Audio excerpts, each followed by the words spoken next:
बोलो बांके बिहारी लाल की जय। बोलो राधा रानी सरकार की जय।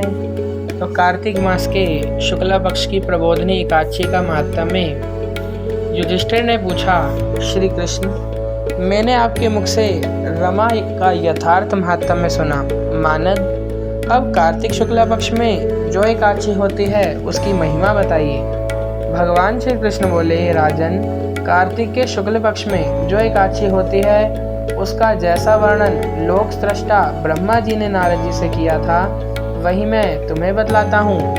नारद जी ने कहा, पिताजी, जिसमें धर्म कर्म में प्रवृत्ति कराने वाले भगवान गोविंद जागते हैं उस प्रबोधनी एकादशी का महात्म्य बतलाइए।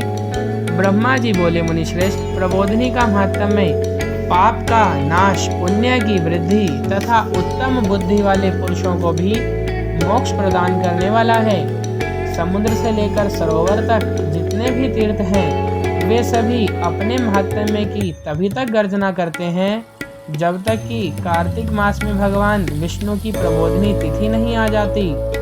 प्रबोधनी एकादशी को एक ही उपवास कर लेने से मनुष्य 1000 अश्वमेध तथा 100 राजसूय यज्ञ का फल पा लेता है। बेटा, जो दुर्लभ है, जिसकी प्राप्ति असंभव है तथा जिसे त्रिलोकी में किसी ने भी नहीं देखा है, ऐसी वस्तु के लिए भी याचना करने पर प्रबोधनी एकादशी उसे देती है। भक्तिपूर्वक उपवास करने पर मनुष्यों को हरिबोधनी एकादशी ऐश्वर्य, संपत्ति, उत्तम बुद्धि, राज्य तथा सुख प्रदान करती है।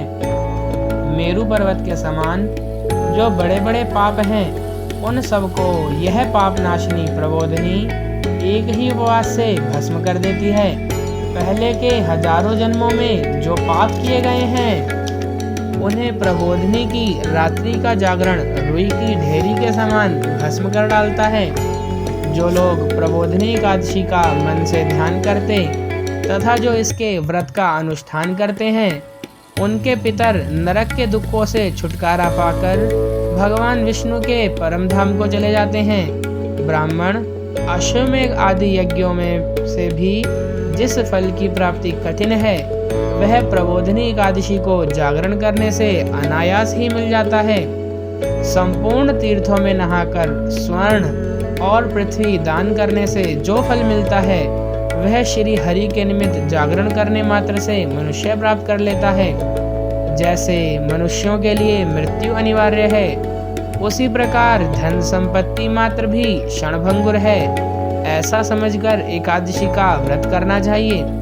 तीनों लोकों में जो कोई भी तीर्थ संभव है वे सब प्रबोधनी एकादशी का व्रत करने वाले मनुष्य के घर में मौजूद रहते हैं। कार्तिक की हरिबोधनी एकादशी पुत्र तथा पौत्र प्रदान करने वाली है।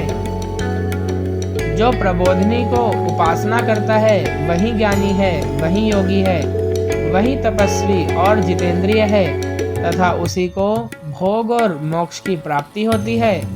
बेटा, प्रबोधनी एकादशी को भगवान विष्णु के उद्देश्य से मानव जो स्नान, दान, जप और होम करता है वह सब अक्षय होता है। जो मनुष्य उस तिथि को उपवास करके भगवान माधव की भक्ति पूर्वक पूजा करते हैं वे 100 जन्मों के पापों से छुटकारा पा जाते हैं। इस व्रत के द्वारा देवेश्वर जनार्दन को संतुष्ट करके मनुष्य संपूर्ण दिशाओं को अपने तेज से प्रकाशित करता हुआ श्री हरि के वैकुंठ धाम को जाता है। प्रबोधनी को पूजित होने पर भगवान गोविंद मनुष्यों के बचपन, जवानी और बुढ़ापे में किए हुए 100 जन्मों के पापों को चाहे वे अधिक हों या कम धो डालते हैं। अतः सर्वथा प्रयत्न करके मनुष्य को संपूर्ण मनोवांछित फलों को देने वाले देवादिदेव जनार्दन की उपासना करनी चाहिए। बेटा नारद, जो भगवान विष्णु के भजन में तत्पर होकर कार्तिक में पराये अन्न का त्याग करता है वह चंद्रायण व्रत का फल पाता है। जो प्रतिदिन शास्त्रीय चर्चा से मनोरंजन करते हुए कार्तिक मास व्यतीत करता है वह अपने संपूर्ण पापों को जला डालता और 10,000 यज्ञों का फल प्राप्त करता है। कार्तिक मास में शास्त्रीय कथा के कहने सुनने से भगवान मधुसूदन को जैसा संतोष होता है वैसा उन्हें यज्ञ, दान अथवा जप आदि से भी नहीं होता। जो शुभ कर्म परायण पुरुष कार्तिक मास में एक या आधा श्लोक भी भगवान विष्णु की कथा बाँचते हैं, उन्हें 100 गौदान का फल मिलता है। महामुने, कार्तिक में भगवान केशव के सामने शास्त्र का स्वाध्याय तथा श्रवण करना चाहिए। मुनि श्रेष्ठ, जो कार्तिक में कल्याण प्राप्ति के लोभ से श्री हरि की कथा का प्रबंध करता है, वह अपनी 100 पीढ़ियों को तार देता है। जो मनुष्य सदा नियम पूर्वक कार्तिक मास में भगवान विष्णु की कथा सुनता है, उसे सहस्र गौदान का फल मिलता है। जो प्रबोधनी एकादशी के दिन श्री विष्णु की कथा श्रवण करता है, उसे 7 द्वीपों से युक्त पृथ्वी दान करने का फल प्राप्त होता है। मुनि श्रेष्ठ, जो भगवान विष्णु की कथा सुनकर अपनी शक्ति के अनुसार कथावाचक की पूजा करते हैं, उन्हें अक्षय लोक की प्राप्ति होती है। नारद, जो मनुष्य कार्तिक मास में भगवत संबंधी गीत और शास्त्र विनोद के द्वारा समय बिताता है, उसकी पुनरावृत्ति मैंने नहीं देखी है।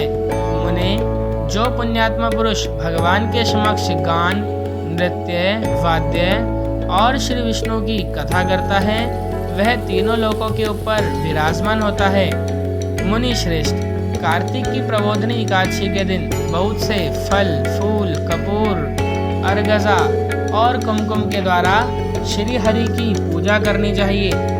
एकादशी आने पर धन की कंजूसी नहीं करनी चाहिए, क्योंकि उस दिन दान आदि करने से असंख्य पुण्य की प्राप्ति होती है। प्रबोधनी को जागरण के समय शंख में जल लेकर फल तथा नाना प्रकार के द्रव्यों के साथ श्री जनार्दन को अर्घ्य देना चाहिए।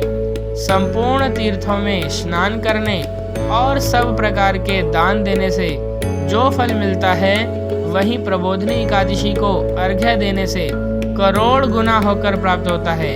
देवऋषि, अर्घ्य के पश्चात भोजन, आच्छादन और दक्षिणा आदि के द्वारा भगवान विष्णु की प्रसन्नता के लिए गुरु की पूजा करनी चाहिए।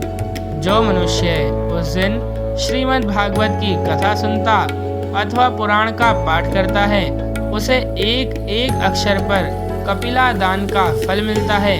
मुनि श्रेष्ठ, कार्तिक में जो मनुष्य अपनी शक्ति के अनुसार शास्त्रोक्त रीति से वैष्णव व्रत एकादशी का पालन करता है, उसकी मुक्ति अविचल है। केतकी के एक पत्ते से पूजित होने पर भगवान गरुड़ध्वज 1000 वर्ष तक अत्यंत तृप्त रहते हैं। देवऋषि, जो अगस्त के फूल से भगवान जनार्दन की पूजा करता है, उसके दर्शन मात्र से नरक की आग बुझ जाती है। वत्स, जो कार्तिक में भगवान जनार्दन को तुलसी के पत्र और पुष्प अर्पण करते हैं, उनका जन्म भर का किया हुआ सारा पाप भस्म हो जाता है। मुने, जो प्रतिदिन दर्शन, स्पर्श, ध्यान, नाम, कीर्तन, स्तवन, अर्पण, सेचन, नित्य पूजन तथा नमस्कार के द्वारा तुलसी में 9 प्रकार की भक्ति करते हैं, वे कोटि सहस्त्र युगों तक पुण्य का विस्तार करते हैं। नारद, सब प्रकार के फूलों और पत्तों को चढ़ाने से जो फल होता है, वह कार्तिक मास में तुलसी के एक पत्ते से मिल जाता है। कार्तिक आया देख प्रतिदिन नियम पूर्वक तुलसी के कोमल पत्तों से महाविष्णु श्री जनार्दन का पूजन करना चाहिए। 100 यज्ञों द्वारा देवताओं का यजन करने और अनेक प्रकार के दान देने से जो पुण्य होता है, वह कार्तिक में तुलसी दल मात्र से केशव की पूजा करने पर प्राप्त हो जाता है। बोलो बांके बिहारी लाल की जय, बोलो राधा रानी सरकार की जय। तो आप सभी कार्तिक मास के शुक्ला पक्ष की प्रबोधनी एकादशी की कथा सुन रहे थे। यह कथा श्री गीता प्रेस गोरखपुर की पुस्तक के माध्यम से आपको सुनाई जा रही है। आशा है कि आप इसे सुनकर कम समय में अधिक लाभान्वित हुए होंगे। किसी प्रकार की त्रुटि अथवा कमी रह गई हो तो उसके लिए बारंबार क्षमा याचना करते हैं। जय सिया राम, जय सिया राम, जय सिया राम।